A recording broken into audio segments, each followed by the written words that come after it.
Imagine the aroma of a freshly baked quiche wafting through your home. The golden brown crust cradling a savory filling of tender vegetables, creamy eggs, and melted cheese. This delightful culinary endeavor, a classic quiche, is what we are about to prepare together. From the pie crust to the filling, every step of the way will be an exploration of flavors and a testament to your cooking prowess. So gather your spatula, your whisk, and your apron. Ready to embark on this culinary journey? The first step is to preheat your oven to 375 degrees Fahrenheit or 190 degrees Celsius. Meanwhile, roll out your pie crust and line a pie dish with it, trimming the edges if needed. Now, preparing the crust is a crucial part of the quiche making process. A well-prepared crust gives your quiche the perfect foundation, a flaky and buttery delight that complements the creamy filling. If you're making your own crust, it's all about the right balance of flour, butter, and water. However, don't fret if you're short on time or prefer the convenience of a store-bought one. They can be just as delicious, and all you have to do is unroll it onto your pie dish. Ensure to press the crust gently into the dish, paying attention to the bottom and the sides. You want the crust to take on the shape of the dish, providing a cozy bed for your soon-to-be delicious filling.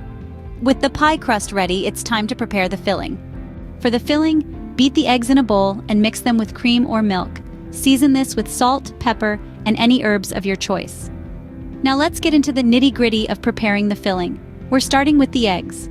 Crack 4 to 6 eggs into a bowl depending on the size of your quiche. Beat these eggs until they're well combined. Then pour in about a cup of cream or milk, giving it a good mix. This is the base of your filling, simple yet essential. Next, it's time to add some flavor. Season your egg and cream mixture with a pinch of salt and a dash of pepper. If you're feeling adventurous, toss in some herbs.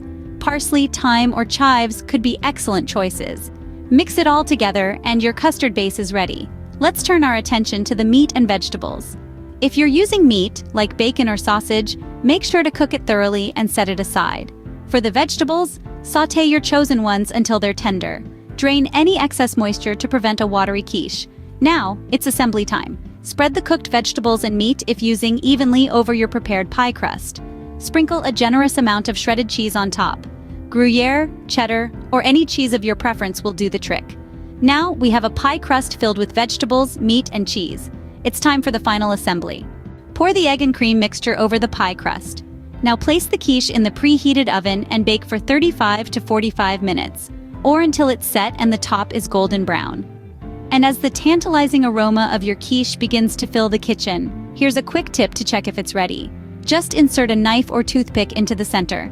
If it comes out clean, your quiche is perfectly done. Once done, pull it out of the oven and let it cool for a few minutes. This cooling time is essential as it allows the quiche to set properly. And let's face it, we all want that picture-perfect slice, don't we? Slicing into your quiche reveals a delightful play of colors, smells, and textures. The crust, a golden brown, the filling, a creamy landscape dotted with vegetables, meat, and melted cheese. Now, the moment we've all been waiting for, serving. Quiche can be served warm or at room temperature. It's a versatile treat that's perfect for breakfast, brunch, lunch, or even dinner. And remember, the beauty of a quiche is that it's customizable. You can experiment with different cheeses, vegetables, meats, and herbs according to your taste preferences. And there you have it, a delicious homemade quiche. Remember, the joy of cooking lies in experimentation. Feel free to play around with different fillings and seasoning to make your perfect quiche. Until next time, happy cooking!